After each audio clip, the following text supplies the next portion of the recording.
Hello everyone, नमस्ते, सत श्री अकाल, आदाब, केम चुके हाल है। अस्सलाम वालेकुम, मेरा नाम है आसिम जफर। अस्सलाम वालेकुम गाइस, मेरा नाम है आयशा जावेद। उम्मीद करते हैं आप सब लोग खैरियत से होंगे। Welcome back to another video on mister reaction. और आज की वीडियो का टाइटल है हमारे favourite mega star Shakib Khan की सक्सेस स्टोरी पार्ट 2 है, बायोग्राफी है उनकी। पार्ट 1 हमने बना चुके हैं आसिम, और वो चैनल पे अपलोड हाँ, है। चैनल पे अपलोड है। डिस्क्रिप्शन में उसका भी लिंक दे दूंगी, आप जाके लाजमी वो भी देख लेंगे। ये पार्ट 2 है। तो मैं बड़ी एक्साइटेड थी यार कि मैं पार्ट 1 तक तो देख लिया था। उन्होंने उनकी स्ट्रगल, उनकी मतलब उन्होंने कितनी स्ट्रगल की, क्या क्या कुछ, मतलब उनका एक मतलब कहाँ पैशन था। से शुरू किया और नहीं, कहाँ ऐसे तक, उनका ऐसे पैशन ऐसा था ग्राफ है, ऐसे ना, ऐसे डांस सीखा, मार्शल आर्ट हो गया, ये सीखा, इंजीनियरिंग की। इंजीनियरिंग की। तो अब ये उनकी पार्ट 2 है, तो मैं बड़ी एक्साइटेड हूँ। बिना टाइम वेस्ट करिए उनका देखते हैं पार्ट 2, और फिर एंड पे रिएक्शन देंगे। बाकी चैनल को कर ले सब्सक्राइब, बेल आइकन को दबा दे, और वीडियो करते से यार गाइस, सॉरी माजरत, हंस पड़ी। तो वो आगे पीछे हो जाते हैं अल्फाज, तो माजरत उसके लिए। बाकी वीडियो करते हैं स्टार्ट। 2000 সালের দিকে শাকিব খান টিকে থাকার জন্য বিভিন্ন পরিচালকদের সাথে যোগাযোগ রাখছিলেন। বেশ কিছু সিনেমায় কাজও করেছেন। এরই মধ্যে চিত্রনায়ক মান্নার মতো তুমুল জনপ্রিয় নায়কদের সমসাময়িক সময়ে নতুন হিসেবে টিকে থাকার লড়াইটা এতটাও সহজ ছিল না। 2001 সালে শাকিব খানের 60টি সিনেমা মুক্তি পায়, যেগুলোতে তিনি পূর্ণিমা, রিয়াজ, শাবনূরের মতো স্টারদের সাথে কাজ করেছেন এবং বেশ প্রশংসিতও হয়েছেন। একটু একটু করে যখন তিনি তার স্বপ্নের দিকে এগিয়ে চলছিলেন, ঠিক তখনই ঢালিউড ইন্ডাস্ট্রিতে নেমে আসে এক অন্ধকার। শুরু হয় অশ্লীলতার এক যুগ। কাটপিস যুক্ত করে হলগুলোতে মুক্তি দেয়া হয় অশ্লীল সব সিনেমা। এসব কারণে চলচ্চিত্র থেকে সরে আসেন আমজাদ হোসেন, শহীদুল ইসলাম খোকনের মতো গুণী পরিচালকেরা। সে সময় চলচ্চিত্রে এমন এক সিন্ডিকেট তৈরি হয় যাদের সাথে বাধ্য হয়ে কাজ করতে হয়েছে অনেক স্বনামধন্য শিল্পীদেরও। ঘোর অন্ধকারের এই সময়ে শাকিব খানের নায়ক হয়ে ওঠার স্বপ্নটাও যেন ধীরে ধীরে নিভে যেতে থাকছিল। এই সময়টা চলে 2006 পর্যন্ত। এই অন্ধকার সময়ের মধ্যেও শাকিব খান স্ত্রীর মর্যাদা, ফুল নেব না অশ্রু নেব, প্রাণের মানুষ, সবার ওপর প্রেমের মতো সিনেমাগুলোতে কাজ করে গেছেন, যা এই অন্ধকারাচ্ছন্ন সময়টাতে একটু আলোর মুখ দেখিয়েছে। 2007 সালের শুরুর দিকে চিত্রনায়ক মান্না সহ চলচ্চিত্রের অনেকেই এসব অশ্লীলতার বিরুদ্ধে রুখে দাঁড়ায়। মিডিয়াও সরগরম হয়ে ওঠে। র্যাব হানা দিতে থাকে প্রোডাকশন হাউসগুলোতে এবং ধীরে ধীরে এই অন্ধকার কাটিয়ে ওঠে ঢালিউড। তবে এরই মধ্যে চলচ্চিত্র থেকে দূরে চলে যায় অনেক গুণী ব্যক্তিরা। 2008 সালে পরকালে পাড়ি জমান চিত্রনায়ক মান্না। চলচ্চিত্রে দেখা দেয় চরম খরা, আর সেই খরায় যেন শাকিব খানের ভাগ্যের চাকা একেবারে ঘুরিয়ে দেয়। 2006 সালে মুক্তি পায় শাকিব খানের 13টি সিনেমা। চাষী নজরুল ইসলাম পরিচালিত শুভা চলচ্চিত্রে অভিনয় করে তিনি লাক্স চ্যানেল পারফরমেন্স পুরস্কারে শ্রেষ্ঠ অভিনেতার পুরস্কারও পান। এই সময় এবছরই মুক্তি পাওয়া চাচ্চু সিনেমাটি ব্যাপক সাফল্যের মুখ দেখে। শাকিব খানের পারিশ্রমিক এক ধাক্কায় 3 লক্ষ থেকে 7 লক্ষ টাকায় উঠে যায় এবং এই বছরই কোটি টাকার কাবিন মুক্তি পায়। এরপর অপু সাকিবের এমন এক জুটি তৈরি হয় যা ঢালিউড চলচ্চিত্রের মোড় ঘুরিয়ে দেয়। এরপর এই জুটি একের পর এক হিট সিনেমা দিয়ে বাংলা চলচ্চিত্রকে এগিয়ে নিয়ে যেতে থাকে। সাকিব অপু থাকলেই যেন প্রযোজকের লাভ নিশ্চিত।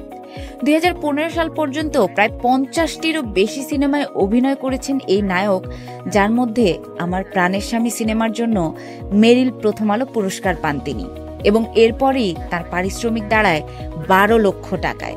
2008 সালে তিনি যদি বউ সাজগো সিনেমার জন্য বাদশাস পুরস্কার পান। 2009 সালে তিনি প্রথম ভারত বাংলাদেশের যৌথ প্রযোজনায় নির্মিত সবার ওপরে তুমি সিনেমায় ওপার বাংলার জনপ্রিয় অভিনেত্রী স্বস্তিকার বিপরীতে অভিনয় করেন। এরপর যেন আর কোনো দিন পেছনে ফিরে তাকাতে হয়নি এই মেগা স্টারকে। শুধু বাংলাদেশেই নয়, ওপার বাংলায় অসংখ্য সিনেমায় কাজ করেছেন তিনি, যেগুলো প্রত্যেকটি ব্যবসা সফল সিনেমা। নিজের ক্যারিয়ারে এখন পর্যন্ত প্রায় 300-র মতো চলচ্চিত্রে কাজ করেছেন। নারায়ণগঞ্জের সেই ছোট্ট কিশোর মাসুদ রানা থেকে কিং খানের এই যাত্রা যেন অবিশ্বাস্য। সিনেমা নিয়ে প্রতিনিয়ত কিছু না কিছু করার ইচ্ছে থেকেই 2014 সালে এসকে ফিল্মস নামে নিজের প্রযোজনা প্রতিষ্ঠান শুরু করেন শাকিব খান। পাসওয়ার্ড এবং বীরের মতো চমৎকার সব সিনেমা এসেছে এসকে ফিল্মস থেকে। এছাড়া নিজেকে প্রতিনিয়ত সময়ের সাথে এগিয়ে নিয়ে যাচ্ছেন শাকিব খান, যা তার ইদানিংকালের সিনেমাগুলোতে বিশেষ করে রায়হান রাফি পরিচালিত তুফানে দৃশ্যমান। ঢালিউডের এই মেগা স্টারের ব্যক্তিগত জীবন নিয়ে রয়েছে নানা বিতর্ক। 2017 সালে হঠাৎ একটি বেসরকারি টেলিভিশনে এসে অপু বিশ্বাস জানান 2008 সালে শাকিব অপুর বিয়ে হয়েছে এবং তাদের একটি সন্তানও আছে। আমার ছেলে আছে, সাকিব আর আমাদের একটা সন্তান আছে। সেই বাচ্চাটাকে আমি অনেক স্ট্রাগল করে জন্ম দিয়েছি। এই খবর পাওয়ার পর সাকিবিয়ানদের মধ্যে তুমুল আলোচনা সমালোচনার ঝড় উঠে যায়। সেই ঝড় থামতে না থামতেই 2022 সালে সামনে আসে সহশিল্পী বুবলিকে 2018 সালে বিয়ে করেছেন শাকিব খান এবং সেই ঘরেও তাদের একটি সন্তান রয়েছে। এরপরে মিডিয়াতে নানা তোলপাড় শুরু হয়ে যায় এবং অনেক প্রশ্নের মুখে পড়তে হয় এই মেগাস্টারকে। তবে ব্যক্তিগত জীবনের সব আপস অ্যান্ড ডাউনকে একদিকে রেখে নিজের কাজে সব সময় ডুবে থাকতে পছন্দ করেন ঢালিউডের এই কিং খান।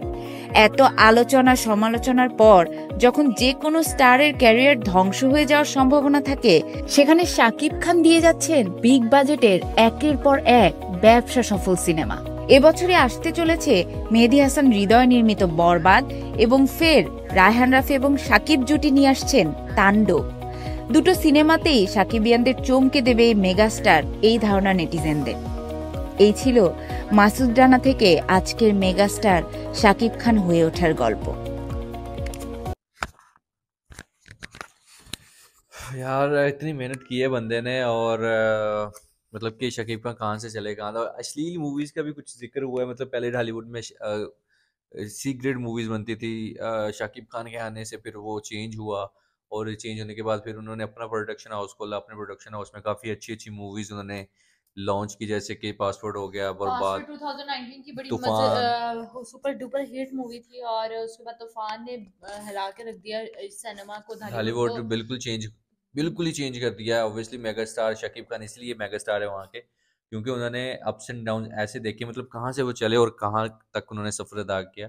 यार बहुत अच्छी लगी अच्छा, मुझे ये उनकी वीडियो। बबली वाइफ थी, आई थिंक सो, बीच में इंटरव्यू हाँ। आया था, वो रो रही थी। आई थिंक सो उनकी डिवोर्स हो चुकी है, बबली से भी। उनका बेटा भी है, और इनसे पहले एक और एक्ट्रेस थी, उनसे भी इनकी मतलब शादी हुई थी, बट वो भी डिवोर्स हो गया। अभी वो सिंगल है मेरे वो ख्याल से। ऑब्वियसली उनका पर्सनल मैटर है यार, पर्सनल काफी लेकिन चीजें होती हैं। बायोग्राफी में सब कुछ आ हाँ। जाता है तो ऑफ कोर्स, लेकिन वो इसी में इंटरव्यू में देखा ना मैंने, वो रो रही थी और जो भी था उनका।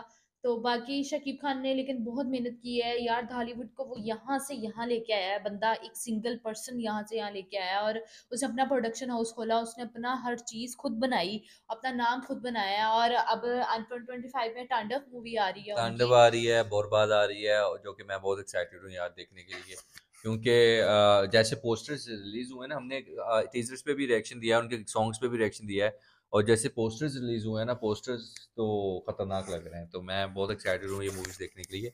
तो बाकी शकीब खान की तो सक्सेस स्टोरी जान गए हैं, तो बाकी और अगर आप शकीब खान की वीडियोस लिंक्स शेयर करते रहा करें हमें, और ढालीवुड में भी अगर आप किसी और एक्टर की सक्सेस स्टोरी जानना चाहती हैं, हमारे इंडियन सब्सक्राइबर इंडिया की कोई वीडियो चाहते हैं, तो हमें वो सजेशन बॉक्स में लाजमी बताएं। बाकी चैनल कर लें सब्सक्राइब, बेल आइकन को दबाते, और हमारी वीडियो करें लाइक, ज़्यादा शेयर करें फैमिली फ्रेंड से।